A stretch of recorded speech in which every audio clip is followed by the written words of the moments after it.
Vienā minūtē no Saules mēs uz zemeslodes saņemam tik daudz enerģijas, cik visai civilizācijai varētu pietikt visam gadam, ja vien mēs mācētu to paņemt. Daži latvieši jau ķērušies lietai pie ragiem. Šis ir viens no pirmajiem Latvijā topošajiem saules kolektoriem.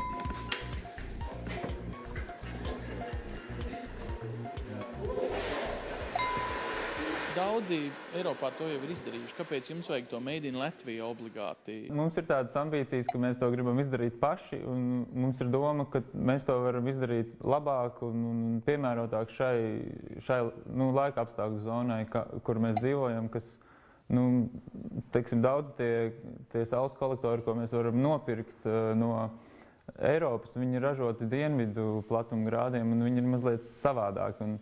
Un tā ideja ir, ka mēs viņu uztaisīsim šeit, un tā būs arī mūsu priekšrocība, ka viņš ir šeit pārbaudīts, notestēts un pielāgots tā kā šiem apstākļiem. Mūsu doma ir vispirms izgatavot prototipu, sajust, kas tas ir. Protams, vācieši ir darījuši savu darbu, un nevar noliegt, vācieši jau domā, vācieši ir lieli, viņi domā Eiropas mērogos. Un ņemsim kaut vai piemēram divriteni, bet joprojām, neskatoties uz to, kad viņš izdomāts jau ļoti sen, joprojām daudz un veiksmīgi viņus ražo. Un vienmēr atrodas, jau ir divriteņi ar 12 un jau 20 ātrumiem, un vienmēr atrodas, ko pilnveidot, vienmēr atrodas, ko pielāgot cilvēku vajadzībām. Kāds ir tas prototipa izstrādes gala variants mums dos ko? Mēs gribam to uztaisīt, to cenu. To gala produktu cenu mēs gribam panākt, lai viņi ir optimālāki Latvijas tirgumu, un mēs varbūt necentīsimies izmantot 100 dažādus pārklājumus, lai dabūtu 2% augstāku efektivitāti, bet mēs drīzāk domāsim, kā samazināt to cenu, izmantojot vienkāršāku konstrukciju. Nākošais solis, kad tas prototips ir pabeigts, viņš ir jānotestē kārtīgi, un viņam ir jādabūs certifikāts. Labākajā gadījumā pēc 2 gadiem es varēšu to iegādāties veikalā, ja? Es ceru, ka ātrāk. Daudz teiks, lai viņi Spānijā jokojās. Tas nav priekš mums. Es domāju, ka mums vienkārši ir jāseko vispārējām tendencēm. Beigsies tā nafta, gribam mēs vai negribam. Viņa kaut kad beigsies, jautājums tikai kam. Un mierināt sevi ar domu, ka tas vēl būs rīt un parīt varbūt, es domāju, ka nāk sāk pareizi. Tam ir jāgatavojas. Es jau, kad mācījos universitātē, man jau tas aizrāva, un es rakstīju savu maģistra darbu par zaļajām enerģijām, un man nomāca tas fakts, ka lielāko daļu Latvijas enerģiju mēs nopērkam no Krievijas, un tā ir gāze. Tas ir kāds 60–70% no visu, ko mēs izmantojam, un šis ir viens no veidiem, kā mēs to varam tā kā mazināt. Tas paisums un tas tsunami zaļais, ka tas mums visiem ir vēl priekšā. Un tāpēc, kā saka, mēs jau savu mazo veidēli jau gatavojam. Lai izdzīvotu. Jā. Žigurkungs, kā jūs skaties uz tiem saules paneļiem? Vācijā, piemēram, katram sevi cienošam zemniekam tas šķūnīts būtu sen sagrūbs, bet kopš viņš ir uzlikts tur saules bateriju, ko valsts ir līdzfinansējusi un viss tas, cilvēki ir kļuvuši baigi entuziasti. Latvijā saules paneļi nekāds īsts konkurents patstāvīgām enerģijas avotam nav, jo Latvijā te saule ir, te nav. Un rudeņos, ziemās, kad ir sniegputeņi, kad līst lietus, saules panelis nekādu siltumenerģiju nevar vispārībā saražot. Es gribētu nedaudz oponēt. Bija apmākušies mēneši, pagājušajā gadā mums bija decembris un janvārs. Tad es pilnīgi piekrītu, tur faktiski nekāds enerģijas iegūms nesanāca. Toties februārī mums bija sākās ļoti augsts laiks, bija -20 un vairāk, bet parādījās saulīt. Un cik no tā viena iedzīvotāja iztērētās bilances viņš dabūja no saules to lēto zaļo? Es pateikšu tā, pilnīgi no konkrēta piemēra, ka tajā februāra periodā Saule spēja nosegt apmēram trešdaļu no februāra siltumenerģijas patēriņa. Bet 2/3 tik un tā viņš pirka no Žīgurkunga. Nav jau runa tikai par tām 2/3. Runa ir par to, ka kādam ir jābūt gatavam vienmēr, ikvienā sekundē, naktī, dienā ir saule, nav saule, piegādāt enerģiju. Un tā ir energosistēma. Un saule ir pieejama, saules paneļi saražo enerģiju tikai tad, kad saule ir. Saules enerģija ir laba lieta, bet es domāju, ka ir jau, teiksim, pētīts un ir zināms, cik ir Latvijā tiešām šo saules radiācijas stundu, ja? Un es, teiksim, saprotu, ja mums vispār gadā ir 8760 stundas, Jūs izskaitījāt, ja? Nē, nu tur nav grūti, teiksim, tur sareizināt 365 reizes 4. Tāda šī saules radiācija intensīvā līmenī ir tikai kaut kādas 1200–1700 stundas, kas ir varbūt kaut kādi 20–30% no tā visa. Es gribētu nedaudz oponēt sarunbiedrei, tāpēc, ka, ja mēs paskatāmies saules izsauļojumu karti, mūsu saules enerģijas daudzums nonāk tikpat, cik Bavārijā. Ir šis pētījums veikts par to, ka Latvijā saules ir vairāk nekā Dānijā, nekā pat lielākā daļā Polijas. Mums ir vairāk saules pat kā Lietuvā. Ja? Tā viņiem arī vajag. Tā viņiem arī vajag, kaut kur mēs viņus apsteidzām. Tāpēc saules daudzums, par to mums galīgi nav jāuztraucās. Saules daudzums mums ir pietiekošs, tiešām. Saules baterijas nav nekas jauns, ja jūs aizbraukt uz Lucavas salas padomju laika Mazdārziņa rajonu vai kādiem vēl Mazdārziņa rajoniem, tad tās mucas, kas augšā uz Mazdārziņa mājām, melnā krāsā nokrāsots, nav nekas cits kā vēsturiski saules baterija. Saules baterija, piemēram, Eiropas izpildījumā, tās ir daudz caurules, kuras parasti arī ir melnā krāsā, vai no polietilēna, vai tās ir stiklā ar attiecīgu segumu, kuras palīdz intensīvāk izmantot sauli. Cik pats Latvenergo mēģina iet uz šīm modernajām zaļajām tehnoloģijām? Labi, ne uz sauli, uz vēju, uz citām lietām šobrīd. Es zinu, ka Hess ir ļoti zaļi, bet jādomā, taču ir moderni, ne tikai tas, kas ir, bet vajag vēl modernāk. Arī mūsu teci ir ļoti zaļi Eiropas mērogā, un to ir atzinusi Eiropas komisija, kad šobrīd modernizētajā teci tehnoloģija ir absolūti uzlabota tajā nozīmē, ka tur ir samazināta izmeša, samazināts primārās enerģijas patēriņš elektroenerģijas saražošanai. Latvenergo ir vairāki projekti, kuros mēs nodarbojamies ar zaļās enerģijas izpēti. Tie ir gan vēja ģeneratori Ainažos, tās ir bios kurināmā tehnoloģijas Liepājā, kur mums ir Liepājas meitas uzņēmums, tā kā mēs ar to nodarbojamies. Tad teorētiski Latvija šobrīd, es saprotu, ir otrā vietā Eiropā, pēc zaļuma aiz Zviedrijas ar visiem saviem hesiem, tad mēs varētu kādu dienu apsteigt Zviedrus, ja mēs cītīgi strādātu. Kaut kur taču mums vajadzētu būt pirmajiem Eiropā. Zaļajās tehnoloģijās būtu gods tur būt. Ļoti iespējams, ka mēs apsteigsim. Cik gados sadaram šodien? Nē, tas būtu ļoti vēlams. Mums savā darbībā lielākā saskari varbūt nevis ar tādu komerc siltumu ražošanu un uzstādīšanu, bet tieši ar mājsaimniecībām. Ja?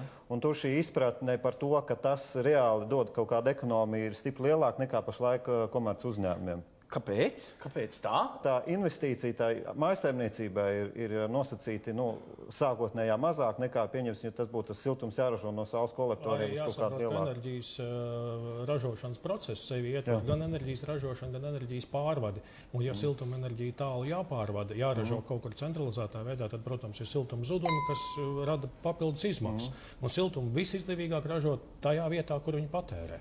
Labi, skaidrs. Tagad viena lieta, par ko mēs ļoti bieži Latvijā runājam, ir kāpēc mums tos vācu vai ķīniešu saules kolektorus, kāpēc mums krievu gāzi, ko jūs aizvien, kad es saprotu, trešdaļu lietojat no savām vajadzībām, labāk sakurinām šķeldu. Viņi te Latvijā ir pa pilnām, visi grāvi pilni. Šis šķeldas projekts arī nav tāds, ziniet, mākslīgs. Nē, es gribētu domāt tomēr citādāk, kad ar šīm stacijām tomēr tās šķeldas ražošanas apjomi Latvijā varētu krietni pieaugt, jo no visa valstī pieejamā potenciāla mēs šobrīd ražojam šķeldu varbūt 20–30% no tā, cik mēs vispār valstī spētu. Ja? Krīzes laikā, ja tu saki, ka tu nokurini trešdaļu no tā, kas tev ir, kas notiek? Vienkārši tāpēc, ka Zviedri līdz šim mums maksāja tik izdevīgu cenu par to šķeldu, ko mēs viņiem pārdevām. Ka mums nebija pašiem tik daudz prāta sakurināt savējo? Nē, tur ir bišķiņ arī cits. Redziet, gāzes cena bija pavisam citādāk pirms 20 gadiem. Un kamēr mums ir lēta gāzes resursi, mums nebūtu jāiespringst kurināt sarežģītu kurināmo. Jo kurināt gāzi ir ļoti viegli. Tur pretīm kurināt cieto kurināmo tādu kā šķeldu, pazares un daudzas citas lietas. Tas ir ļoti darbietilpīgi un sarežģīti. Un, teiksim, kāpēc to darīt, ja lētāk sanāk ar gāzi? Bet šodien tā situācija mainījusies ir būtiski, un tas ir jādara gan vides apstākļu dēļ, gan arī finansiālu apstākļu dēļ. Paskatīsimies uz nosacīti jūsu kolēģiem Rīgas siltums. Man prieks, ka beidzot arī Rīgā būs zaļš kurināšanas iegūšanas veids. Līdz šim Rīgas ēdēja diezgan lielā mērā uz gāzes adatas. Tagad būs arī mazliet šķelda. Mēs tagad stāvam šajā zaļajā pļavā, kur te jūs tagad to Eiropas naudu raksiet iekšā. Cik ātrā laikā, kas notiks, kā tas izskatīsies? Projekts ir liels, bez šaubām, un arī mēs nodrošinām šo Ziepniekalnu un arī Imantas zonu. No šīs katlamājas tika nodrošināts vasarā siltumenerģija un ar elektrību Latvenergo tīkls tiks papildināts. Šeit mēs atrodamies zaļā pļavā, ir skaists zaļš mauriņš, un ir arī skaisti rasējumi, kas šobrīd sarasēti un iesniegt būvvaldē, kuri šobrīd tiek apstiprināti un tūliņ saņemsim būvatļauju. Šeit vairs tāds mauriņš nebūs. Te būs jau darbosies traktori un vīri ar nivelieriem nospraudīs būvlaukumu un nākotnē ir plānota šāda te automatizēta koģenācijas stacija, kas ir plānota uz 20 MW siltumu un 4 MW elektroenerģiju ražot. Tātad projekts ir uzsācies. Projekts ir uzsācies šī gada sākumā un tika noslēgts līgums ar darbu uzņēmēju. Un plānojam 2 gadu laikā, tātad uz 2013. gada sākumu, šo objektu palaist eksploatācijā nodot. Cik lielu zaļuma pilienu jūsu kopējā saimniecībā šis un citi ko jūs minat ar šķeldu kurināmie projekti Rīgā patiesībā dos? Šis projekts, kas tiek šobrīd uzsākts un tuvāko gadu laikā tiks realizēts, palīdzēs mums tātad samazināt fosilā kurināmā dabas gāzes apjomu mūsu bilancē. Tātad nododot šo objektu eksploatācijā, tātad mēs savā kurināmā bilancē sastādīs 10% cietais kurināmais šķelds. Šķelds zaļais kurināmais Latvijā ražots gal galā, ne ārzemju gāzi. Šis ir viens no tiem nelieliem, kā saka, mozaikas klucīšiem, kuru mēs veidojam kopējā siltumapgādes sistēmā. Un kā nākošais mums ir plānots Zasulaukā arī ar Eiropas Savienības līdzfinansējumu 50%, kurā mēs plānojam uzstādīt katlamāju, kurā tiks izmantots biokurināmais šķelda. Un tur gan nebūs koģenerācija, tur būs ūdensildāmais katls, kas darbosies apkurses sezonā, jo siltumcentrāla Ziepniekā un siltumcentrāla Zasulauks un siltumcentrāla Imanta ir kopējā tīklā, un vienkārši mums vasarā pietrūkst siltuma jaudas, lai nodrošinātu koģenerācijas stacijas darbu caur gadu, tāpēc mēs esam izvēlējušies tādu risinājumu. Protams, kad Eiropas Savienība maksā lielu daļu no projekta, tad varbūt ir vieglāk atvēzēties un izdarīt to. No otras puses, jūs būtu to darījuši šogad, nākošgad tā kā tā jūs būtu gājuši šo zaļo soli? Mēs būtu gājuši šo te ceļu uz šo te siltumcentrālas modernizāciju, izmantojot zaļo enerģiju, jo mēs jau savā laikā bijām tādu lēmumu pieņēmuši un jau sākuši sludināt konkursu, bet uzzinot, ka Eiropas Savienība piešķirs šo finansējumu, mēs viņu atlikām un gaidījām līdzfinansējumu. Es pieļauju, ka Eiropas nauda dodas šķeldas virzienā tāpēc, ka viņa ātrāk atmaksājas nekā saules paneļi. Es domāju, ja mēs salīdzinām apjomus enerģijas ziņā, ko Latvijā ir potenciāli, teiksim, saražot ar sauli un ko saražojot vienlaicīgā procesā siltumenerģiju un elektroenerģiju, tad šie siltumenerģijas un elektroenerģijas apjomi ir daudz lielāki un arī šīs te, kā lai saka, prioritāte ir liela, jo mums tomēr, lai vai kā šobrīd apmēram Latvijā 87–88% no centralizētā siltuma tiek saražots no fosilā kurināmā. Un būtu jāiet šajā diversifikācijas, teiksim, virzienā. Un tāpēc varbūt šī šķelda un šie biomasas projekti tiek skatīti kā prioritāte. Žigurkungs, vai tas varētu būt arī saistīts ar to, ka šai te koģenerācijai ir lielāks pieslēgumu skaits? Tieši tā, Eiropas naudas apjoma jau nav neizmērojama. Tā ir limitēta apjomā un jāskatās, kuru visracionālāk to izvietot, lai sabiedrības lielākā daļa gūtu maksimālu ekonomisko efektu. Un, protams, kad maksimālu atdevu var gūt tur, kur ir lielas siltumapgādes sistēmas. Nu, ko jūs teiksiet tagad? Principā sanāk, kad nespīd saules baterijām Eiropas nauda. Es gribētu pateikt vēl tādu lietu, ja tiks atbalsts būs arī šīm tehnoloģijām, saules tehnoloģijām, tas jau ne tikai, teiksim, kolektors uz jumta, ja? Tā jau ir tālāk sekojošā domāšana. Tas jau ir katrs, ja cilvēks un bērni mājās redz, kad vecāki domā par zaļāku dzīvesveidu, ja? Tad gan paši vecāki, gan viņu bērni un tā tālāk jau būs ne tikai uz šīm saules lietām, uz visu pārējo dzīvi skatīsies bišķi zaļāk. Vai Eiropas nauda koģenerācijā nozīmē, ka šī te centrāla apkuras enerģija, piemēram, pie jums Jelgavā, būs lētāka? Ir tā, ka redzēt šādus projektus nerealizē, ja nav šīs pārliecības, ka tas patērētājs iegūs labāku cenu vai labāku pakalpojumu. Ja mums, teiksim, nebūtu šī pārliecība, ka tas dos nākotnē konkurētspējīgāku tarifu, ja mēs šādu projektu nebūtu realizējuši. Un ir jāatzīst, ka, protams, biomasas tehnoloģijas vēl joprojām ir salīdzinoši dārgas, ja? Un šāds Eiropas atbalsts ir ļoti liels atspaids uz investīcijām un, protams, tas samazina siltumu cenu. Skatoties uz to, kā mums ir siltumtarifs šodien un kāds viņš būtu pēc tā biomasas projekta realizācijas, mēs tomēr sagaidām vismaz 10–12% tarifas kritumu un arī tomēr noturīgāku to tarifu nākotnē. Faktiski jau pati Eiropas nauda ir milzīgs atspaids enerģijas ražotājiem, jo to summu, kas tiek ieguldīta no Eiropas naudām investīcijās, neiekļauj tarifā, neiekļauj amortizācijas atskaitījumos, tātad enerģijas tarifs samazinās. Labi, bet viena lieta man tik un tā urdīja, un tas ir kaut kas, kur mēs tomēr vēl aizvien liekam savu naudu. Vai mēs to virzam zaļās, citur ražotās tehnoloģijās, vai mēs to virzam savos vietējos resursos. Piemēram, kāds piemērs no salīdzinoši jauna latviešu zinātniska uzņēmuma, kurš Zviedrijā izgudrotas lietas Latvijā uzlabo līdz pilnībai, padara daudz lētāks, tātad pieejams ikvienam, piemēram, privātmājas īpašniekam Kadagā, tepat pie Rīgas.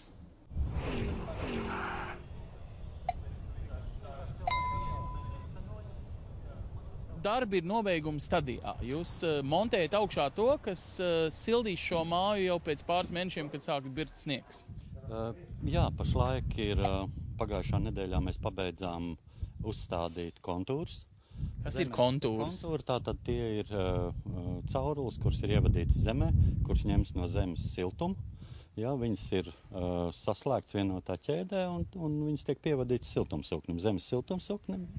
Tur ir šķidrums iekšā, kas, ziemā, tad, kad viņš strādā, viņš no zemītes ņem augšā kaut kur 4–5 grādiņas, cik tur zemē ir, un padod uz siltumsūkni, un siltumsūknis tālāk viņu pārvērš enerģijā, siltuma enerģijā.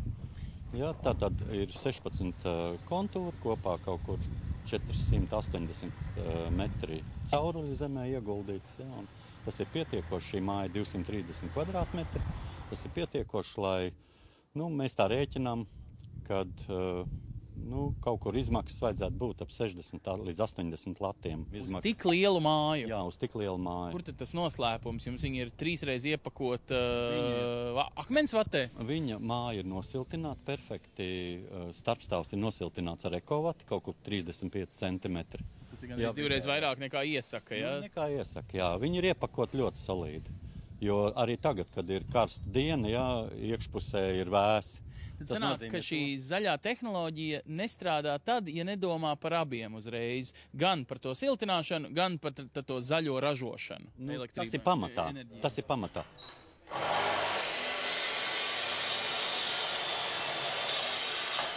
Tas ir pats galvenais, iekonomēt elektrību. Jo cita jau patēriņa šī mājai nav. Cilvēki ir izdarījuši izvēli par labu tomēr šai negāzei. Jā, jo zemes struktūra ir tik pateicīga. Šeit ir smilts piesātināta ar ūdeni. Un tas ir pamatā tam, lai strādātu siltumsūknis. Jā, tad kāpēc vajag gāzi, kurai ceļas cena? Labi, elektrībai arī ceļas, bet tas nav proporcionāli. Kā kāda nozīme ir tam, ka šis galvenais zemes siltumsūkņu verķis ir tagad ražots Latvijā? Protams, ka priekš klienta noteicošā ir cena, bet mums, kas uzstāda šīs iekārtas, ir ļoti labi, ka mēs varam ar ražotāju saskaņot viedokli un pilnveidot to, ko mums tieši vajag. Sanāk, ka Latvijas uzņēmums tepat Latvijā ir sasniedzamāks un tā tad arī tā kā draudzīgāks klientam. Jā, bez šaubām, viņš ir parocīgs.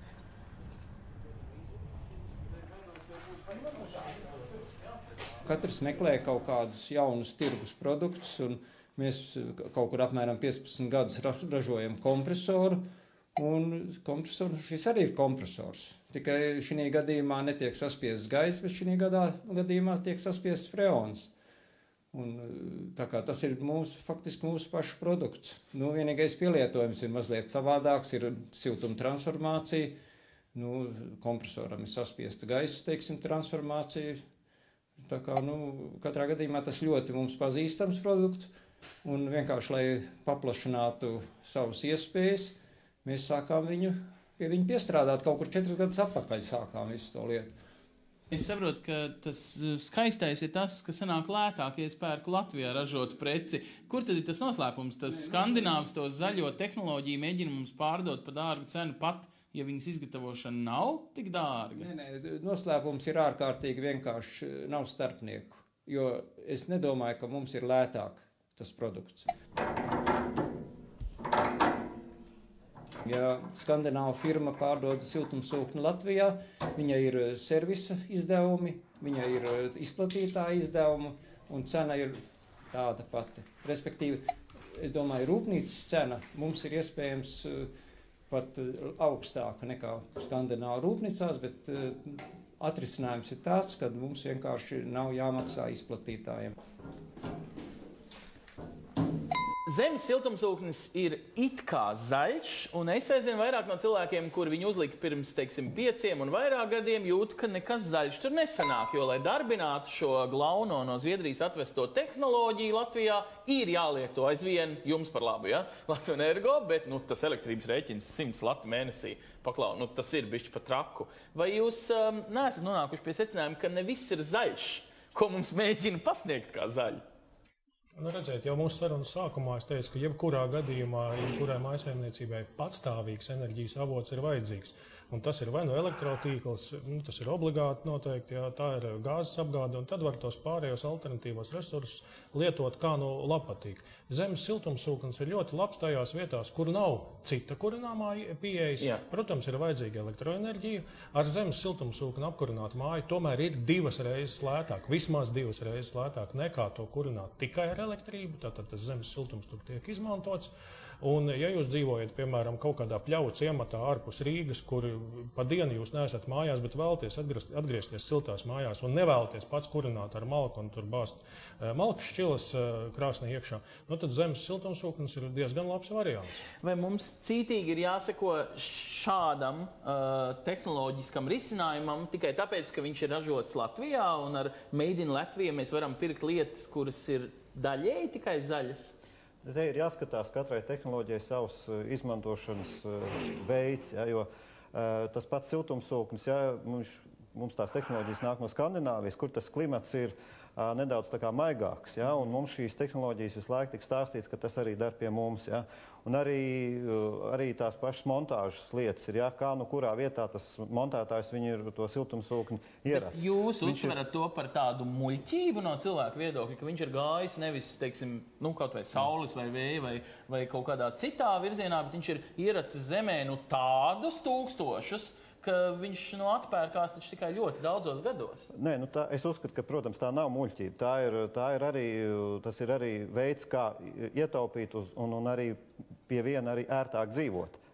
Bet katrā gadījumā mēs vismaz ejam arī to ceļu, ka jāskatās kopā vairāk energoresursu, kā viņi darbojās kopā sinerģijā. Respektīvi, mēs arī komplektējam sistēmas, kas ir gan saule, gan arī siltumsūknis. Un tad šīs abas lietas jau savstarpēji darbojoties, uzlabo vienu otru. Un beigās, piedodiet, ir pieslēgts cik un tā Latvijas energo tīklam, lai varētu pati sistēma darboties. Jā, protams. Tā kā tas trešais komponents, tas, par ko Žigurkungs visu laiku atgādina, ir neizbēgams. To es arī visu laiku saku, ka šīs alternatīvās tehnoloģijas pašas par sevi nekad nevar būt kā pamats. Pamats vienmēr ir jābūt, kā Žigurkungs saka, backupam ir jābūt. Cik procentus reāli šobrīd šīs te modernās zaļās un tādas sedz no Latvijas vajadzībām? Atkal, piedodiet, ārpus mūsu slaveniem hesiem, kas ir vienkārši fantastiski, ka mums tāda ir, vai ne?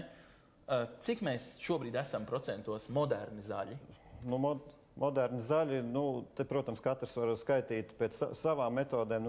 Mēs vismaz pēc mūsu apkopotiem datiem tas nav vairāk par kādiem 5%, ja mēs skatām mājsaimniecības.